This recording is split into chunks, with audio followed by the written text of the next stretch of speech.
భక్తి శ్రద్ధతో బాధ్యతలను నెరవేరుస్తా, భర్త పోస్టుకై ప్రమోషను సంపాదిస్తా, 3 షిఫ్ట్లలో హార్డ్ వర్క్ అభినందిస్తా, 3 ముళ్ళని అవార్డుగా అందించేస్తా. 100 ఏళ్ళు పైనే పడినా చెయ్యలేను పదవీ విరమణ, వయసా మనసా వాచా కర్మణ బదిలీ కోరను ఏదేమైనా.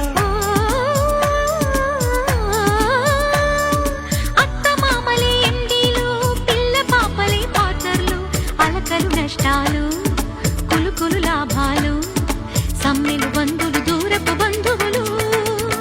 ఓహో తిరుపతిలో ఏనాడో తలనీలాలను ఇచ్చాను, ఫలితంగా ఈ చిన్నది చిక్కింది.